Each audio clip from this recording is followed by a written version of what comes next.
सर्वसामान्यांचा बुलंद आवाज, बीजी 24 तास. हे काम नव्हे, जबाबदारी आमची.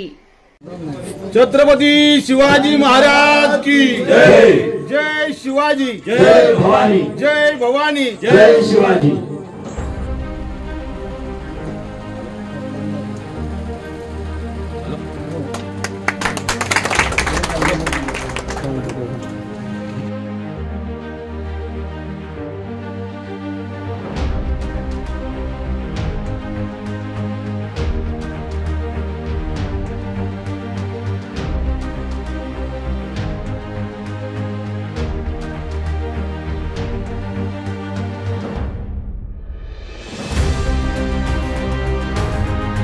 छत्रपती शिवाजी महाराज की जय. जय जिजाऊ. जय शिवाजी.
धन्यवाद साहेब, आपण या ठिकाणी आलात आणि आजच्या कार्यक्रमाची आपण जी शोभा वाढवली त्याबद्दल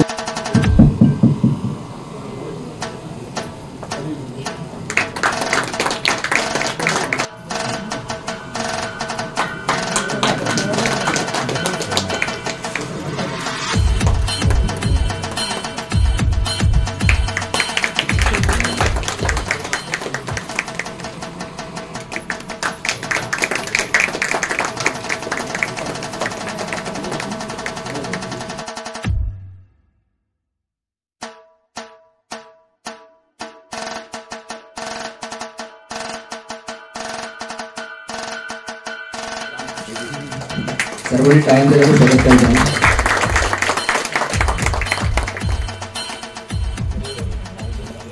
सर्वांनी टाळ्यांच्या गजरात स्वागत करायचं आहे.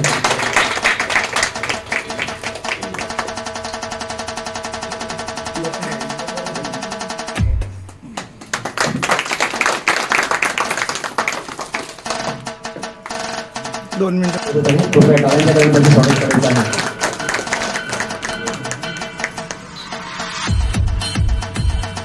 टाळ्यांच्या गजरात त्यांचं स्वागत करायचं आहे.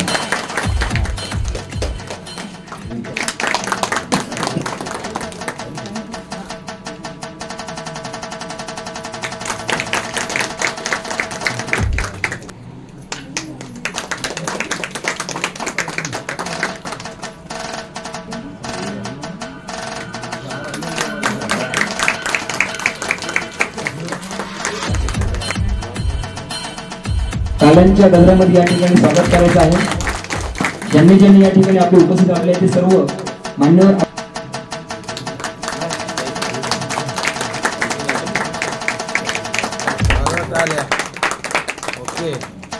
स्वागत करायचं आहे.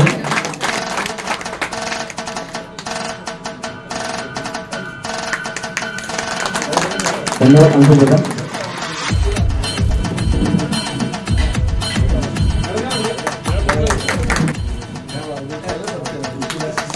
सर्वांनी टाळ्यांच्या गजरामध्ये स्वागत करायचं आहे. धन्यवाद मोरे साहेब.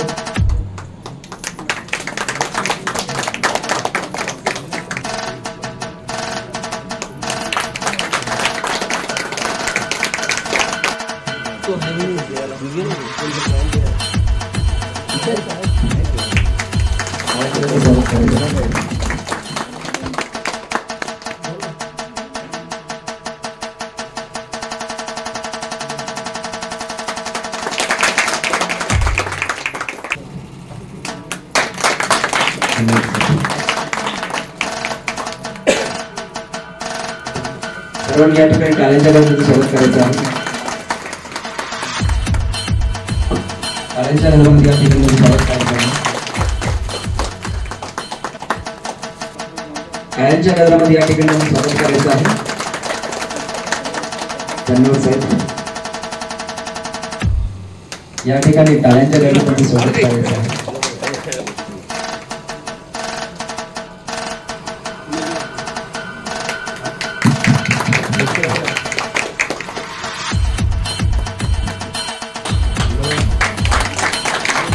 धन्यवाद.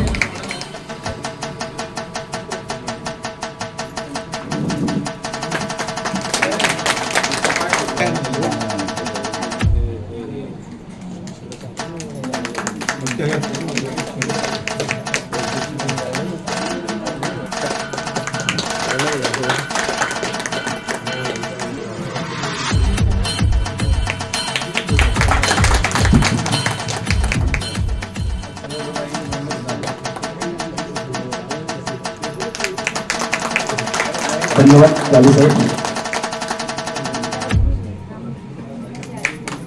टाळ्यांच्या गजरात स्वागत करायचं आहे.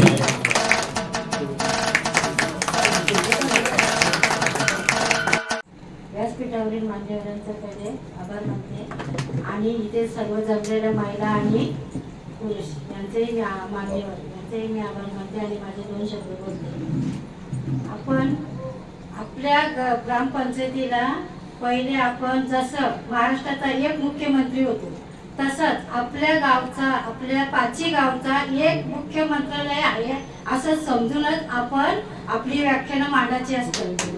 आणि परत दुसरं एक असे का जे आपण तंटमुक्तीशी ठेवतो त्याचाही तोही आपला एक मुख्य हे समजायचं मुख्य न्याय अधिकारी म्हणून असं एक मोठा त्याच्यापेक्षा महत्व तर नाही देत एक न्याय अधिकारी आहे आपल्या पाची गावचा तर आपणच निवडून दिलेला असतो त्याचा एक आपण त्याचा सन्मान करावा. पुढे खेळला नाही पाहिजे पुढे काही त्याचं झालं नाही पाहिजे त्याचं विश्लेषण आपण गावातूनच आपल्या 5 गावातून किंवा एका गावातून त्याचं विश्लेषण झालं पाहिजे.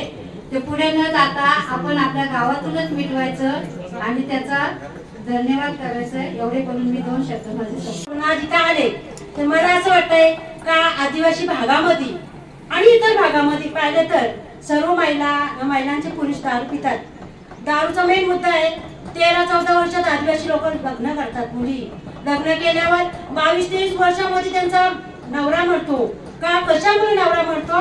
ते दारूमुळे नवरा मरतो. मला वाटते दारू हे पोलीस पाटील जेवढे आहेत, माझा राखणी होती त्यांना, पण मला म्हणण्याचा उद्देश असा आहे की तुमची जी दारू आहे ना प्रत्येक कोंड्यातली, आपली सुद्धा लोक दारू पितात. आपल्याला वाटतंय बाहेरून तिकडे गेलो ना दारूवाल्याकडे, हा आमचा खूप चांगला आहे, हा अजिबात काय, आपण घरात आली ना दारू पिलेला माणूस असला तो बिघडणार, हा 100% सांगते मी. म्हणून आता आदिवासी महिला काय करतात, मग प्रत्येक दारूवरची भांडणं होतात आणि आदिवासी लोक असू दे आणि आमचा समाज सुद्धा असू दे, आमच्या संस्थेमध्ये येतात, केस दाखल करतात. ती सांगतात खूप दारू पितात, आता काय करायचं, आमचा संसार मोडाला आला. म्हणून मला असं वाटतं प्रत्येक पोलिसांनी, पोलीस पाटलांनी, आता पोलीस सुद्धा आपल्याकडे इथं आले, पोलीस पाटलांनी असं विचार करायला पाहिजे आपल्या अख्ख्या खोंड्यातली दारू पूर्ण बंद झाली पाहिजे. मला एवढंच तुमच्याकडे इच्छा आहे आणि खरं दारू बंद करा. ते एन्जॉय असतं. तंटा होण्याचं कारण म्हणजे आपण स्वतः असतो. एक आपण स्वतःच्या घरापासून जर सुरुवात केली का माझ्या घरातलं सांडपाणी हे मी रस्त्यावर जाऊ देणार नाही, जर आपण हा विचार जर केला की माझ्या घराचं पाणी जर रस्त्यावर गेलं नाही तर दुसरं मला बोलायला येणारच नाही. त्यानंतर जर का मी घरातलं पाणी सांडपाण्याची व्यवस्था व्यवस्थित केली, त्यामध्ये आपल्याला ग्रामपंचायतीकडून निधी सुद्धा मिळतो सोस खड्ड्याचा. तर सोस खड्डा जर का आपल्या गावातलं, आपल्या घरातलं पाणी जर का गावात जात असेल, रस्त्यावरती जात असेल, तर आपण त्या शोष खड्ड्याचा वापर जर केला तर ते गावात पाणी आपलं शोष खड्ड्यात जाऊन त्याचा उपयोग पण होऊ शकतो. जेणेकरून आपल्याला त्यापासून त्या पाणी जर एकाच शोष खड्ड्यामध्ये साठवलं तर त्यातून आपल्याला झाडांना पाणी दिलं तर आपल्याला झाडाची सावली मिळते. आणि जेणेकरून आपण फक्त एकच लक्षात घेतलं पाहिजे की तंटा हा न होण्याचं कारण आपण जर आपल्या स्वतःपासून जर सुरुवात केली तर तंटा हा होऊ शकत नाही. एवढं बोलून माझे 2 शब्द संपवतो. जय हिंद, जय महाराष्ट्र. भरत साहेब पोलीस निरीक्षक कर्जत, तसेच श्री सुनील मोरे साहेब मंडळ अधिकारी महसूल विभाग कर्जत, तसेच सर्व मान्यवर बसलेले सर्व आपले पदाधिकारी सगळ्यांना माझा नमस्कार. एवढंच सांगायचं आहे की जे दारू विषयी बोलले होते, आम्ही बचत गट 2004 ला चालू केला, तेव्हा आम्ही बैरी मंदिरात सभा घेतली. तसेच आपले पोलीस निरीक्षक आले होते, तेव्हा कोण होते ते काय माहिती नाही लक्षात, परंतु तेव्हा आम्ही विषय घेतला, तेव्हा महिला पुरुष सगळे होते. तर ते काय बोलतात, एक बाई उठली म्हणजे तुझा नवरा मालकरी, तुला बोलायचं काय अधिकार, थोडे असं का आपण गावासाठी मी आता सदस्य झाले, आता तुम्ही बोलू शकते, परंतु बचत गटात अध्यक्ष होते तेव्हा मी बोलायचा विचार केला तर मला असं बोलतात का तुमचा नवरा मालकरी, तुमचा मुलगा मालकरी, मग तुम्हाला बोलण्याचं आहे, आम्ही काही करू. अहो काही करू, उद्या 4 मुलं आपल्या इथं आली अशी पिऊन तर आपल्यालाच लोक नाव ठेवते. गावातले 4 पदाधिकारी आहे, त्यांच्या पुढे कसं राहायचं, कसं बोलायचं, याच्यात आता दारू विषय येतात म्हणून मी बोलते. एवढं बोलून आज कुंडाणी मुक्कामी हा जो तंटामुक्ती महात्मा गांधी तंटामुक्ती समितीचा कार्यक्रम ठेवलेला आहे, शिबिर ठेवलेला आहे, त्याच्यामध्ये आपल्या एक मॅडम पण आल्या, त्यांना सुद्धा सर्व नमस्कार. तर ह्या शिबिराचा उद्देश असा आहे की आपल्या ज्या गावामध्ये जे भांडण तंटे होतात त्याच्यावरती काहीतरी आपण चांगला निर्णय घेऊन आपल्या गावाची कशी चांगली प्रगती होईल, आपल्या गावागावामध्ये घराघरामध्ये तंटा होणार नाही, याकरिता ही सभा ठेवलेली आहे. तर हे करत असताना सर्व पोलीस पाटील जे सदस्य आहेत सर्वांनी इतकी महत्वाची जबाबदारी आणि काळजी घ्यायची की या कार्यक्रमात आपण काहीतरी असं करून दाखवायचंय की खरंच हा कार्यक्रम काहीतरी चांगला स्वरूप मिळेल आणि चांगलं नावलौकिक होईल. तर हे करत असताना पोलीस पाटील आपण सर्वांनी ह्या कार्यक्रमाच्या निमित्ताने किंवा हा कार्यक्रम कसा सक्सेस होईल आणि इथे आलेले सर्व मान्यवर यांची कशी चांगल्या पद्धतीने कामगिरी केली त्यांनी, याचा त्यांना काहीतरी चांगला तडजोड मिळेल या उद्देशाने हा कार्यक्रम आपण करत आहोत. तर मला तरी वाटतंय की ह्या गावागावामध्ये खूप मुलांचे अनेक वाईट प्रकार होत आहेत. घरामध्ये इतकं आपण राहतो, त्या घरामध्ये आपण घराघरामध्ये काहीतरी आपली विष्ठा वगैरे काहीतरी रोडवरती हे करत असतो. हे न करता, कारण आपण स्वतः घरात आनंदाने राहतो आणि ह्या छोट्याशा कार्यक्रमासाठी किंवा या छोट्याशा भांडण्यासाठी आपण का लोकांपर्यंत जायचं? तर हा जो आहे ते आपण घराघरामध्येच मिटवलं पाहिजे, बाहेर गेलं नाही पाहिजे, म्हणजे आपल्या गावाची. आणि या शिबिराच्या मागचा जो उद्देश होता तो अतिशय चांगला होता की महात्मा गांधी तंटामुक्त समिती म्हणजे काय, समितीची कर्तव्य काय आहे, जबाबदाऱ्या काय आहेत हे समजावून सांगण्यासाठी आजचं हे शिबिर आहे. आणि मी फार काही बोलणार नाही, मी फक्त एवढंच सांगणार आहे की 19 जुलै 2017 रोजी त्यावेळेचे गृहमंत्री आर पाटील साहेबांनी ही संकल्पना मांडली. आणि त्याच्या पाठीमागे कारण होतं की 1980 साली आपल्याकडे जे 18 बगड जाती 12 बलुतेदार असं आपण म्हणतो, या ज्यांचा सर्वांचा समन्वय राखल्या जावा, त्यांच्यातले होणारे जे तंटे आहेत हे जागच्या जागेवर मिटावेत, जेणेकरून कोर्ट केसेस त्यावेळेला खूप मोठ्या प्रमाणात प्रलंबित होत्या, त्या कोर्ट केसेस निकाली निघाव्या, हा त्याच्या पाठीमागचा उद्देश होता. आणि त्यानंतर नवीन तंटे निर्माण होऊच नये आणि कोर्टात खटल्यांची संख्या वाढू नये, हा त्याच्या पाठीमागचा मुख्य उद्देश होता. आज त्यापूर्वी 1980 ला लोक न्यायालय नावाची एक संस्था निर्माण केली होती आणि लोक न्यायालयात आपल्या त्यावेळचे जे तंटे होते ते गावातल्या गावात कसे मिटवले जातील आणि वाद हा दुसऱ्या गावचा माणूस येऊन करत नाही किंवा दुसऱ्या भागातला येऊन करत नाही, हे जे तंटे निर्माण होतात हे स्थानिक पातळीवरचे असतात. आणि गेल्या 34 वर्षात मी नोकरी करतोय, मलाही माहित आहे की तंटे कुठल्या प्रकारचे आहेत. पहिला तंटा जो येतो ना, कचरा माझ्या दारात टाकला, माझं सांडपाणी त्याच्या दारात जात नाही, त्याचं माझ्या दारात येतंय, पडगीचं पाणी जे आहे ते माझ्या भिंतीवर पडतं, बांध कोरला आणि थोडीशी चोरी केली, याच्या व्यतिरिक्त आपल्याकडे कुठलेही तंटे येत नाहीत. आणि हे तंटे जे आहेत ते बहुधा भावकीतले असतात आणि शेजाऱ्याचेच असतात, इतर कोणीही वाद करायला येत नाही, यांच्यात सामंजस्य राखावं. मग याच्यावर पूर्वीची परिस्थिती होती, आता तशी परिस्थिती राहिली नाही. पूर्वी सरपंचांना मान होता, पोलीस पाटलांना मान होता, किंमत होती, त्यांच्या शब्दाला किंमत होती आणि त्यांचं लोक ऐकायचे. परंतु आता गेल्या 10 वर्षात ही परिस्थिती बदललेली आहे. कोण सरपंच आहे, कोण तंटामुक्तीचा अध्यक्ष आहे, कोणाला किंमत आहे काही नाही, सर्व समान कायदा झाला. त्याच्यामुळे आज लोक आपलं ऐकत नाही आणि आपलं लोक ऐकण्यासाठी आपल्याला कायद्याचं ज्ञान असणं गरजेचं आहे. काय उपाययोजना कराव्यात आणि गावातल्या गावात कधी कधी तंटामुक्तीचे सदस्य असो अगर नसो, परंतु मला माहित आहे की सरपंचांचं शर्यकर ऐकतात, म्हणून तंटामुक्त समितीकडे न जाता काही तंटे असे सुद्धा मिळतात की सरपंचांनी शर्यकरांना सांगा शर्यत जाऊ द्यावं, काय समोरचा माणूस अडाणी आहे, तुम्ही तर सुशिक्षित आहात ना, मग शर्यकर कुठेतरी गप्प बसतात, त्यांच्या पद्धतीने ते करतात. अशा प्रकारची ही संकल्पना त्यावेळी होती आणि त्यासाठी त्यावेळेला बक्षीस सुद्धा दिले जायचे. 2008 साली माझ्या माहितीप्रमाणे 5 लाखापर्यंतचं बक्षीस सगळ्याच ग्रामपंचायतीने आपण घेतलेलं आहे. त्याबद्दल तुमच्या सर्वांचं अभिनंदन. आणि एवढे बोलून माझे 2 शब्द संपवतो, कारण पुढच्या मार्गदर्शकांना मार्गदर्शन करता यावं. हे जे शिबिर आयोजित करण्याचा हेतू म्हणजे आपल्या गावागावी जे छोटे मोठे जे वाद निर्माण होत आहेत, वाद निर्माण करण्यासाठी आपणच प्रत्येक जण जबाबदार असतो येथे. कारण वाद आपल्या शेजारीत होतोय, दोघांनी जर सहमताने जर विचार केला तर वाद निर्माण होणार नाही. वाद होण्यामागे कारण का छोटच वाद असते. वाद म्हणजे काय, कुठेतरी जागा अभावी, कुठेतरी अडवणूक केली असते किंवा सांडपाण्याचा विचार असतो. पण त्या विचारामुळे जर हा मार्ग काढला तर वाद होणारच नाही. जरी वाद झाला तरी आपल्या गावातील सदस्य, आपले ग्रामपंचायतीचे सरपंच, उपसरपंच यांच्या कानावर जर सहमताने जर घातलं तर दोघांना समजूतदारपणे जर समजूतदारपण केला तर हा वाद विकोपाला जाणार नाही.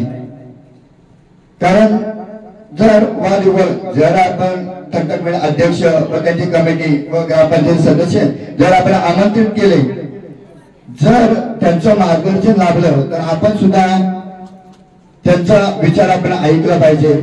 जर त्यांना आपण बोलवलं, जर त्यांचा विचार पण ऐकला नाही तर त्यांना आमंत्रण करून त्याचा उपयोग होणार नाही. कारण का, जर तंटा मिटला नाही तर ते दोन्ही अध्यक्ष व सरपंच साहेब काय करणार, लेटर लिहून देणार आणि तुम्ही पुढे चला सांगणार. तर पुढे गेल्यानंतर काय होणार, तुम्ही पोलीस स्टेशनला जाणार. पोलीस स्टेशनला गेल्यानंतर तुमच्या चक्रा होणार, एकामेकांचा केस होणार. केस झाल्यानंतर काय, तुमचा कोर्ट जा, तुम्ही चक्रा मारा. आणि तिथं शेवट काय होतो, तुम्ही वर्षभर चक्र मारा, 2 वर्ष चक्र मारा, परंतु निर्णय काय निघाला तिथं बघा. तुमचा आपसापच जर होत असेल आणि दोघं जे तक्रारदार असतात ते दोघं थकलेले असतात, पैसे गेलेले असतात, परंतु कसं आहे तंटा कमिटी विनामूल्य मार्गदर्शन केल्यामुळे त्याला किंमत राहते. जर पैसे गेले का तुम्हाला तिथं त्याची किंमत कळते आणि आपला अमूल्य वेळ जो वाया जातो आणि वाद हा कायम ठरवतो. बघा एखाद्याच्या जर तुम्ही कॉन्फिडन्स मारली ती विसरली जाते, पण शब्दाने जो घाव केलेला असतो आपल्या शरीरावर ही जखम कधीच विसरली जात नाही. परंतु शब्द वापरताना सुद्धा तुम्ही असा वापरा कारण शेजारचा सुद्धा आपल्या शब्दाने आनंदित झाला पाहिजे, दुःख झालं नाही पाहिजे त्याला, कारण त्या शब्दामध्ये शब्द वाढला जातो. कारण जर आपण विचार जर केला तर वाद होणारच नाही. वाद करू नका. आताच माझ्या महिला भगिनीची दारूबंदी विषयी जर हे केलं खरोखरच अतिशय मुद्दा योग्य आहे. कारण आपल्या परिसरात बघतो आपण आता तरुण वर्ग व्यसनाधीश होत चाललाय. याला जबाबदार आपणच म्हटलं काय हरकत नाही, कारण आपल्या आई वडिलांनी सुद्धा त्या मुलावर केंद्रित केलं पाहिजे. कारण आपला मुलगा घरी किती वाजता येतो, काय करतो, शाळेत जातो, कॉलेजमध्ये जातो, तर तो काय करतो आपण सुद्धा थोडं लक्ष दिलं पाहिजे. कारण तो मुलगा रात्री 1ला येतो, 2ला येतो, पण तो कशासाठी जातो, 1 दिवस गेला, 2 दिवस गेला, हे आपण दखल घेतली पाहिजे. कारण मुलांना तुम्ही चांगले संस्कार दिले तर ते संस्कार करतील. परंतु जर मुलाचा बापच दारू पिणारा असेल तर मुलाला काय सांगणार. म्हणून सुरुवात केली पाहिजे ती पहिले आपली स्वतःपासून. कारण आपण व्यसनाधीश मुक्त झालं पाहिजे तर आपल्या मुलाला आणि आपल्या परिसराला आपण सांगू शकतो.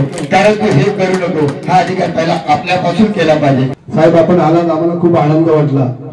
कारण तंटामुक्ती हा विषय आपल्याशी निगडीत आहे आणि मला तर वाटते की आपण इथे रुजू झाल्यापासून मी आपल्या जे काम पाहतोय खूप उल्लेखनीय आहे आणि आम्हाला प्रतीक्षा होती की आपल्यासारखा एक पोलीस अधिकारी आम्हाला कर्जत तालुक्यात लाभावा आणि मला असं वाटतं ती योग्य वेळेला आलेली आहे.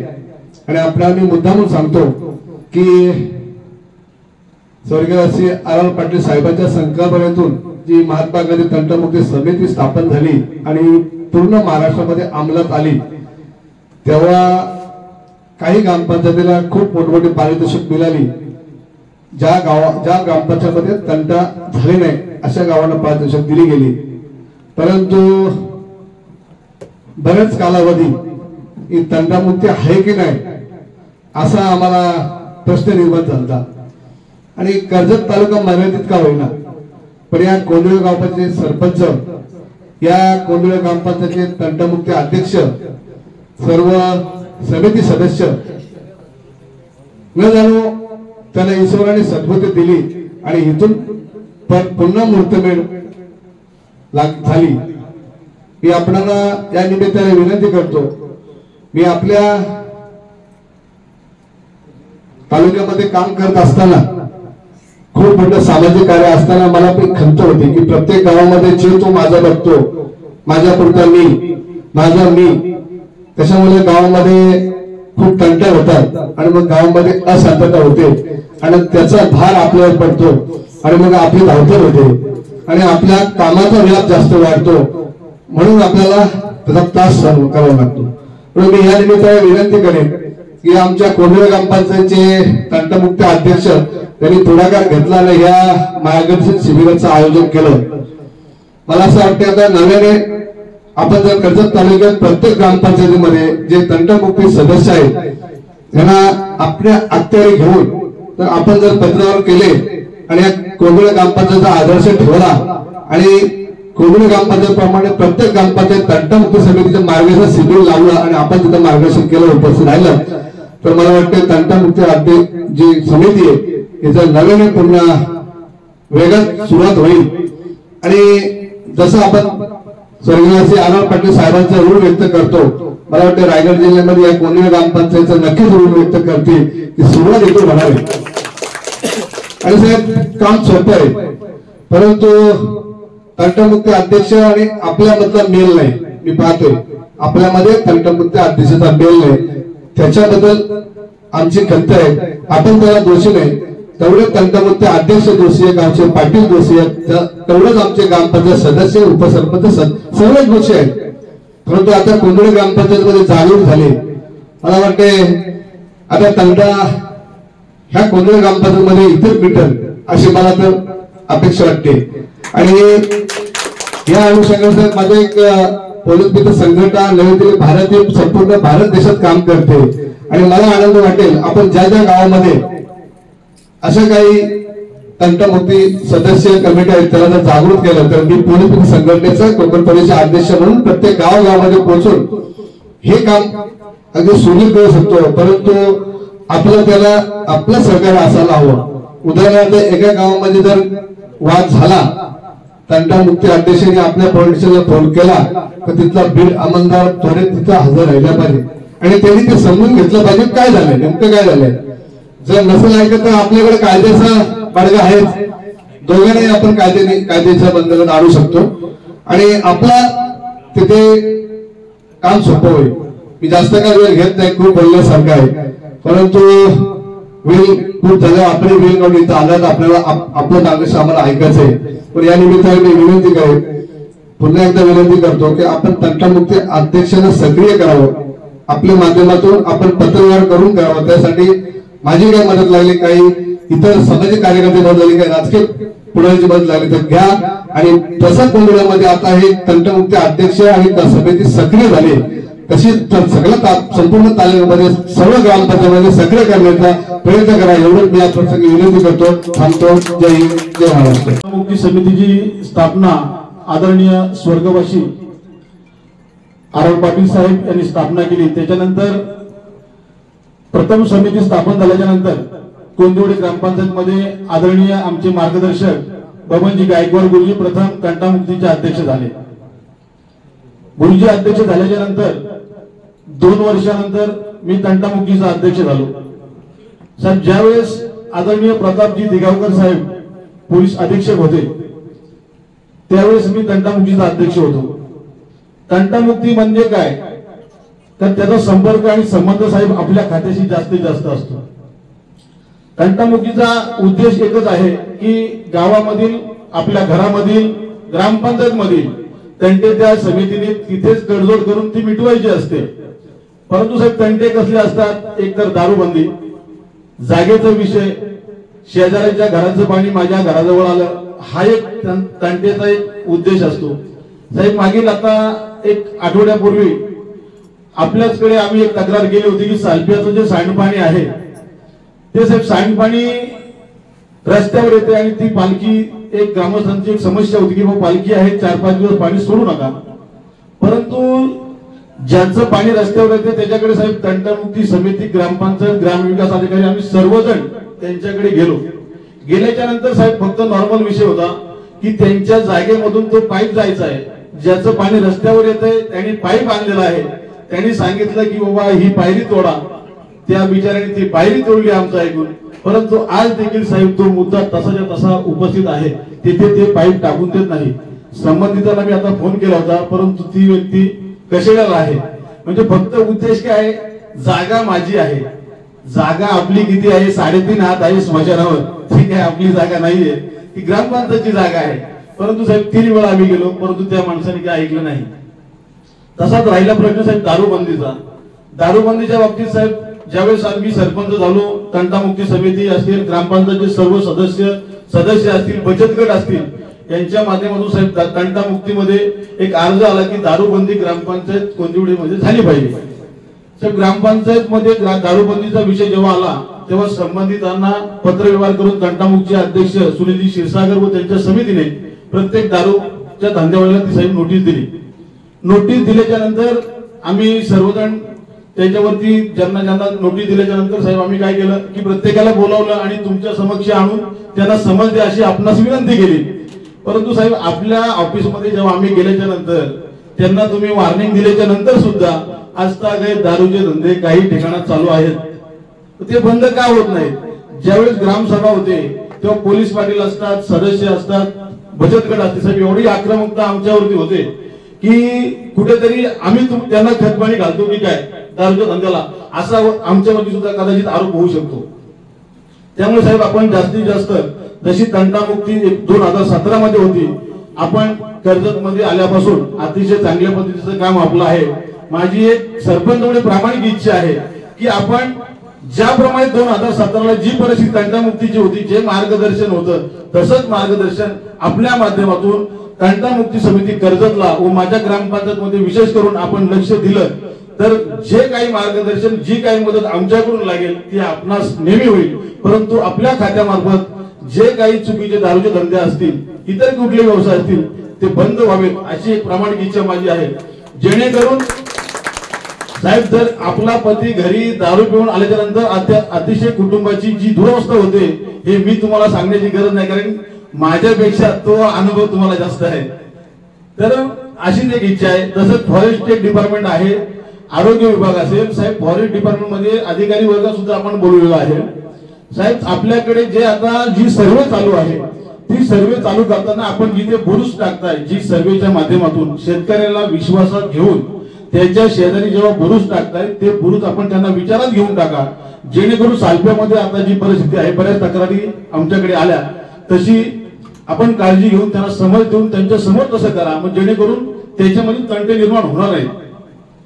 दुसरी गोष्ट साहेब, तंटामुक्तीमध्ये आपण याच्या अगोदर महिलांनी सुद्धा अनेक मनोगत व्यक्त केली. त्यांच्या आपल्याकडून बऱ्याच अपेक्षा अशा आहेत की आपण दारूचे धंदे बंद कराल आणि आम्हाला आमच्या ग्रामपंचायतला व्यसनमुक्ती कराल. त्याच्यासाठी ग्रामपंचायत आपल्याला जी मदत लागेल ती करायला कटिबद्ध आहे.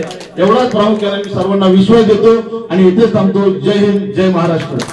जय साहेब आज आलेत, त्याचबरोबर काही पोलीस पाटील, आजी माजी पोलीस पाटील, इतर गावातून आलेले पोलीस पाटील, व्यासपीठावर सर्व मान्यवर बंधू आणि भगिनींनो, आज हे खरं 16-17 वर्षानंतर ही साहेब योजना येऊन 15 वर्ष पूर्ण झाली. 15 वर्षाने हे बाळ तारुण्यात येणं अपेक्षित होतं, परंतु 15 वर्षानंतर जर मागचे 5-7-8 वर्ष पाहिली तर हे बाळ तारुण्यात येण्याऐवजी कुठेतरी कोमात गेल्यासारखं वाटते. तंटामुक्त कमिटी, त्याच्यातून माझे पोलीस पाटील, माझे तलाठी, माझे ग्रामसेवक, कर्मचारी आणि ग्रामस्थ यांचा जो त्यावेळी समन्वय होता, त्या समन्वयातून प्रत्यक्ष अप्रत्यक्ष मदत ही प्रत्यक्ष अप्रत्यक्ष मदत ही आमच्या गृह विभागाला होत असेल. आता बऱ्याच वेळा आपण उल्लेख पाहिलाच आणि खरोखर अशा ह्या म्हणजे मी तर ह्या कार्यक्रमात जवळपास 10 वर्षानंतर मी असं बघतोय की तंटामुक्तीच्या कार्यक्रमात बोलायची संधी मिळते. मी पहिल्यांदा जेव्हा पोलीस पाटील आले तेव्हा म्हटलं तुम्ही सांगाल ती तारीख आणि सांगाल ती वेळ. आज जर प्रत्येक गावात मी पहिल्यांदा विनंती करतो की ह्याला आपण, आता साहेब पण आहेत, ह्याला आपण मार्गदर्शन म्हणण्यापेक्षा चिंतन शिबिर म्हणून मी थोडंसं एक 10-15 मिनिटच बोलणार आहे, जास्त बोलता येणार नाही कारण मला पुढच्या ग्रामपंचायतीला जायचंय. ह्या चिंतन शिबिरात आपण ह्याला चिंतन शिबिर थोडंसं डायव्हर्ट हो. आता सरपंच साहेबांनी काही मागण्या मांडल्या, जसे की ते नेहमीच कदाचित बोलत असतील. मगाशी आमच्या मित्रांनी सांगितलं की बा नेमकं कसं वागायला पाहिजे, हे झाले आपल्या रुटीनच्या म्हणजे सततच्या कामाचा भाग झाला. म्हणजे कुणी कुणाला मदत करावी, कुणाला कशी मदत करावी. शेवटी साहेब प्रत्येक गोष्ट ही कायद्याला समोर घेऊनच, म्हणजे मागाच्या वक्त्यांच्या म्हणण्याप्रमाणे संविधानाला साक्षी ठेवूनच मदत केली जाते. तर ह्या एक चांगल्या कार्यक्रमाचं जे बाळ आज 16-17 वर्षाचं होतंय आणि जे सन्माननीय आदरणीय RR पाटील आपल्यात नाहीत, जे सांगली जिल्ह्यातून एका फार गरीब घरातून येऊन मंत्रालयात बसले आणि मंत्रालयातून त्यांनी जे अनेक चांगले निर्णय घेतले, त्याच्यात पराकोटीचा निर्णय होता की गावची तंटामुक्त कमिटी.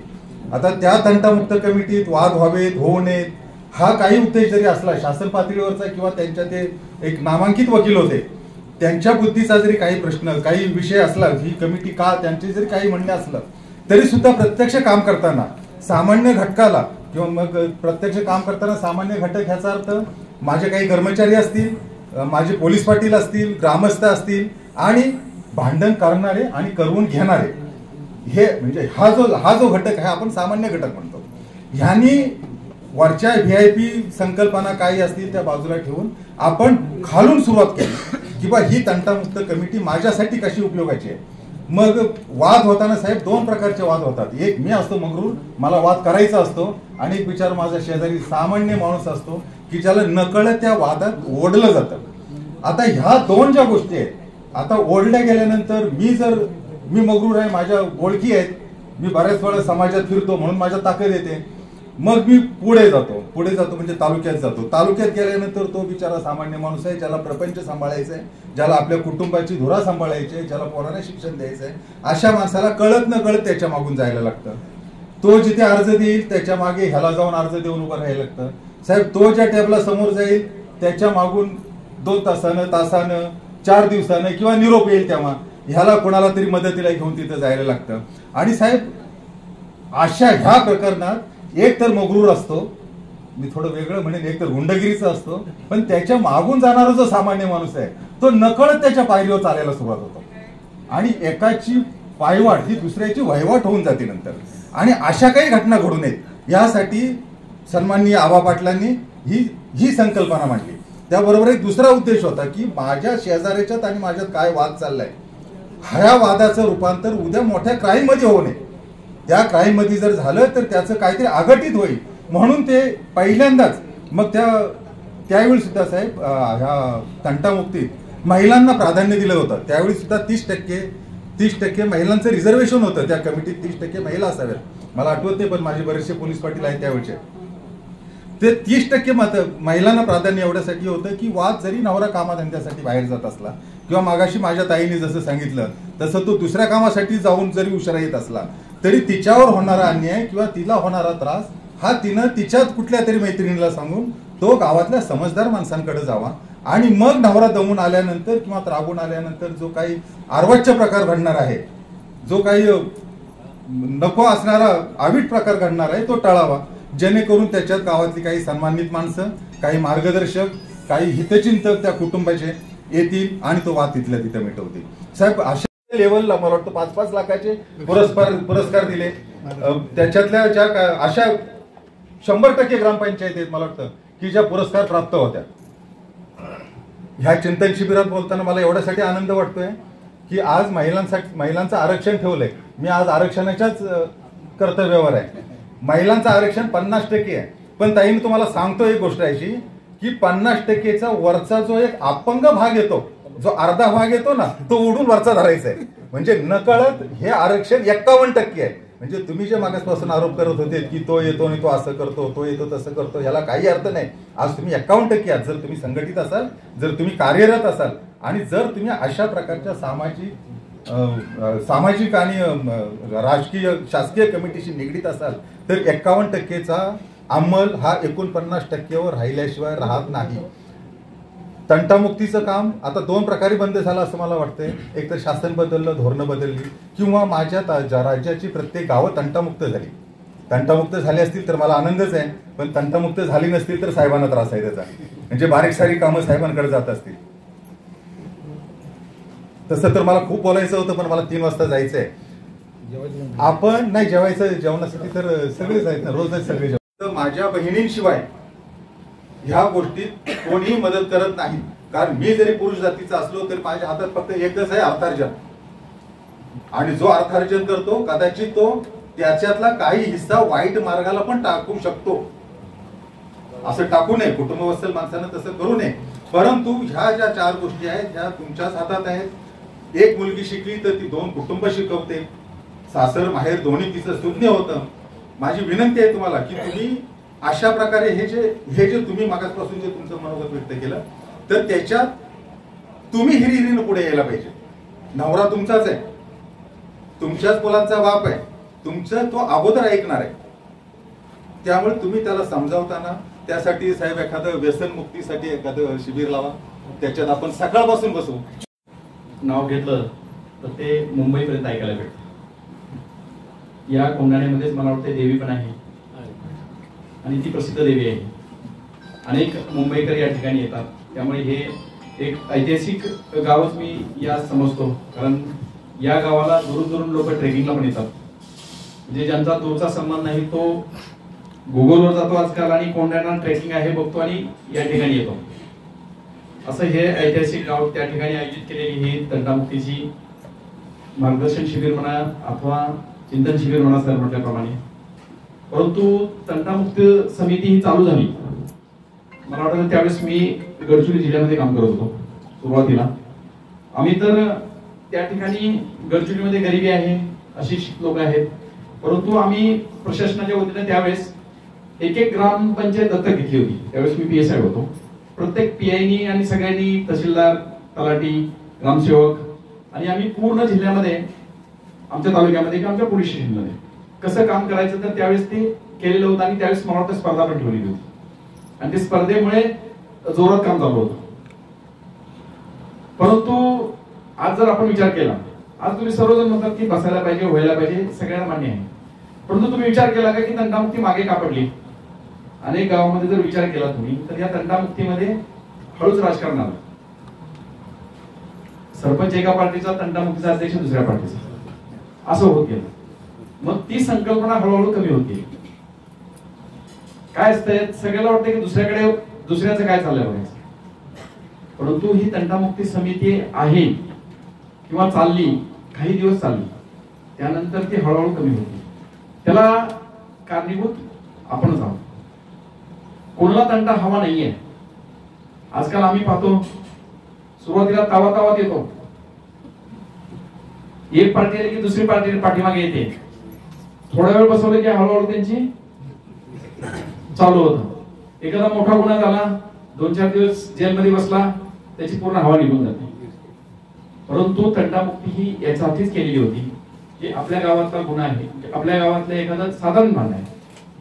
याच्यामध्ये दुसरा आणखी एक अँगल आहे की आता तंटामुक्तीला असं वाटतं की तंटामुक्ती झाली म्हणजे त्यावेळेस अनुभव, तंटामुक्तीला असं वाटतं की आम्ही तंटामुक्ती नेमले की आम्ही जजेस बनलो इथे. पण त्याच्या GR मध्ये तुम्हाला काही नॉर्म्स दिलेले, काही गोष्टी तुम्हाला करू शकतात. आणि आता ते बोलता बोलले की आम्ही त्यांना लेटरवर घेणार, लेटरवर ठीक आहे, आणि ते पोलिसांना पाठवणार, म्हणजे पोलिसांकडे पाठवणार. आता प्रश्न असा आहे, इथं कर्जतमध्ये तर मी आलं पाहिजे की कशालाही पोलिस जॉय का? आता सरपंचांनी सांगितलं त्या दिवशी की कुठला तरी पाण्याचा प्रश्न निर्माण झाला होता, पण सरपंचांनी म्हणावं ज्या दिवशी फोन आला त्या दिवशी माझी 12:30-1 वाजता गाडी मी पाठवली होती. माझा अनुभव असा आहे की माझ्याकडे ज्यावेळेस फोन येतो आणि माणूस अडचणीत असतो त्यावेळेस आम्ही 100% तिथं जाण्याचा प्रयत्न करतो. त्या ठिकाणी त्यांनी आम्हाला 12:30 वाजता फोन केला होता. आम्हाला एकच, माझी जबाबदारी एकच आहे त्याच्यामध्ये की कायद्याने सुव्यवस्था बिघडू नये, भांडण होऊ नये. पण तो माझा प्रश्न नाही की ते पाईप कुठं टाकायचा आणि कोणी टाकायचं आणि काय टाकायचं. पण लोकांना काय वाटतं की पोलिसांनी आली पाहिजे तो पाईप टाकून दिला पाहिजे. पण ती ग्रामपंचायत काय करते, सांडपाण्याची व्यवस्था कोणाची, व्यवस्था करण्याची जबाबदारी कोणाची आहे? बरोबर. तंटामुक्तीमध्ये हेच आहे, काही महसुली तंटे आहेत, काही क्रिमिनल तंटे असतात. जे भांडण झालेले आहे ती माझ्याकडे येतात. आता पाईपी टाकायचा पोलिसाकडेच. अपेक्षा लोकांना काय, अपेक्षा लोकांना पोलिसांकडून अपेक्षा, सगळ्यात जास्त अपेक्षा लोकांना पोलिसांकडून अपेक्षा. पण पोलिसांना सहकार्य करायचं म्हणलं की मग मात्र एक पाय पाठीमागे जातो. आता परवाचं उदाहरण सांगतो, आमच्याकडे मर्डर झाला, बघायला गाव होतं, ओके, मोठेवेन गाव. सही करायला हे म्हणलं ना, त्याच्या घराच्या जवळचे आले नाही, त्याचा काका निघून गेला. मी उदाहरण सांगतो तुम्हाला. ज्यावेळेस पोलिसांकडून फार अपेक्षा आहेत लोकांना, बरोबर, मग त्याच्यात भानगडीत पडायला नको म्हणतात. याचा विचार केला का कोणी? टीका करायला पोलीस, तुम्ही फोन केला मला वाटत नाही, पण मी तुम्हाला सांगतो जॉईन झाल्यापासून एखाद्या वेळेस माझ्याकडे इकडे झाला असेल. पण आता तंटामुक्तीमध्ये तर तुम्हाला स्वरूप माहिती आहे, मी फार काही सांगत नाही, परंतु तंटामुक्ती म्हटलं की एकच विषय येतो, दारूबंदी, बरोबर आहे. परंतु मी तुम्हाला आज सांगतो की कोंदिवड्यामधून मला एक कोणतेही फोन करत होते, आता त्यांचं नाव मला आठवत नाही, पण त्यांनी फोन करत होते. ज्या वेळेस फोन केला त्यावेळेस माझा पोलीस आला, त्यांनी दारूच्या गुन्ह्यावर रेट होते. काही वेळेस काय होतं, माझ्या तिथून यायला अर्धा तास लागतो, तोपर्यंत काय भेटत नाही. पुन्हा दुसरी गोष्ट अशी होते की आता पोलीस येतो म्हणून उठत बसता आणि फोन करता आणि निघून जातो, असे पण अनुभव. पोलीस, दारूबंदी हा विषय पोलिसाचा नाही, तुमच्या माहिती. दारूबंदीसाठी विशेष विभाग काम करतोय. जसं पोलीस डिपार्टमेंट आहे तसं दारूबंदीचा एक विभाग काम करतो. पण इथं लोक काय बोलतात, पोलीस आला नाही. तुमच्या लक्षात आलं? मग अशी सांगितल्याप्रमाणे कुठलीही गोष्ट झाली की पोलीस, दारूबंदीचा सेपरेट विभाग आहे, दारूबंदीला एसपी सेपरेट असतात. आता हे गावातल्या लोकांना माहित पण नसेल, बरोबर आहे. महत्वाची जबाबदारी ती आहे. दारूबंदी हा विषय माझा दुसरा आहे. माझ्या दृष्टीनं कायदा आणि सुव्यवस्था ठेवायचं हे माझं काम आहे, मेन काम माझं पोलिसांचं. आणि त्या तंटामुक्तीसाठी आम्हाला यासाठी तंटामुक्तीचा खूप उपयोग होतो. आज ह्या कोंदडी गावामध्ये आज सर्वजण बोललात, आम्ही 15 वर्षापूर्वी काम केलं, तंटामुक्तीमध्ये काम केलं, आपोआप कमी होत चालले. परंतु 15 वर्षानंतर काय होईल, आपण कोंदडी ग्रामपंचायतीचा पुढाकार घेतला. मी काय म्हणतो फार नाही, परंतु काय तर सुरुवात तर केली आपण, सुरुवात केली, सुरुवात चांगली आहे. परंतु या सुरुवातीचे काम करत असताना जे तंटामुक्तीचे अध्यक्ष आहेत, सदस्य आहेत, त्यांनी पण त्या नेचरप्रमाणे जे आपण मिटू शकतो आपण एवढं तर करतोय की जेवढं शक्य आहे तेवढा गावात तंटा मिटला तर तुमचंही भलं आहे आणि आमचा पण फायदा आहे त्याच्यामध्ये. कारण गावात शांतता असेल तर आम्ही तिथे शांत आहे. जर तुमच्याच गावात चालू झालं काय नाही चालू झालं तर गडबड होते. आता तुम्ही बघताय साधारण तुमचे ग्रामपंचायतचं इलेक्शन असतं, आता मध्ये काय बघितले असतील इलेक्शन, तुम्ही काय परिस्थिती आहे आणि काय तुमची तंटामुक्ती, बरोबर आहे. ह्या बिघडण्यामागचं कारण तेवढं आहे. त्यामुळे मग या निमित्तानं फक्त मी एवढं सांगू शकतो की सुरुवात आपली चांगली झालेली आहे. 15 वर्षानंतर काय होणार, परंतु या ग्रामपंचायतीचा पुढाकार घेतला, ज्या करायच्या त्या ठीक आहे, परंतु या ठिकाणी चालू झालेला आहे. ग्रामस्थांनी यामध्ये पुढाकार घ्यावा. आता सांगितलं की फार काय बोलत नाही, परंतु ज्या वेळेस माझं जरी काम नसलं तर मी नाकारू शकत नाहीये. ज्या वेळेस तुम्हाला असं वाटेल की या ठिकाणी चालू आहे, स्त्रियांना किंवा बायकांना ज्यावेळेस वाटत असेल की इथं चालू आहे, त्यावेळेस पोलीस पाठवायची जबाबदारी किंवा कुठलंही सहकार्य करायची जबाबदारी माझी नाही. म्हणजे 100% तुम्हाला सहकार्य आमचं आहे. असं नाहीये की आम्ही अंग काढतो, असं नाहीये. तुम्ही कुठलीही कामं करा, गावा लेवलला पहिल्यांदा पहा, तुमच्या लेवलला होत असेल अतिशय आनंदाची गोष्ट आहे. नसेल आलेल आमच्याकडे आणा, तो आमचा विषय असेल तर आपण सोडू, आम्ही सोडू, आणि त्या विभागात असेल तर आपण त्या विभागाला देऊ. म्हणजे असं आपल्याला काम करता येईल. सुरुवात या ठिकाणी चांगली झालेली आहे. नकळत ज्यावेळेस गावात लोक असतात, नकळत प्रत्येक गावामध्ये 2 पार्टिशन आहेत, तो या तंटामुक्तीने विषय घेऊ नये. जो काम करायचं आपल्याला निपक्षपातीपणे काम करावं एवढी अपेक्षा या ठिकाणी व्यक्त करतो. आणि या सर्वांच्या वतीनं, सर्वांनी जमलेल्या वतीनं एकच ग्वाही देतो, आणि सर्वात महत्वाचं म्हणजे की या महिला भगिनींना सहकार्य एवढं सांगतो की फक्त ज्यावेळेस आम्हाला कसं आहे की माझ्याकडे 40 पोलीस आहेत आणि 100 गाव आहेत, 100-125 गाव आहेत.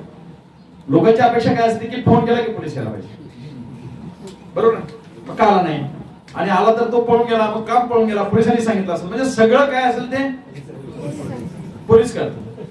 परंतु ज्यावेळेस तुमच्याकडे अडचण असेल, आमच्याकडचे बीट हवालदार आहेत, तिथले बीट हवालदारचा नंबर ठेवा, पोलीस पाटील आहेत, जे काही आमचे ते आहेत त्यांना सहकार्य सांगा. ज्यावेळेस तुम्हाला अडचण पडेल त्यावेळेस आम्ही 100% तुमच्या पाठीशी राहू एवढी मी ग्वाही देतो. थांबतो. जय हिंद.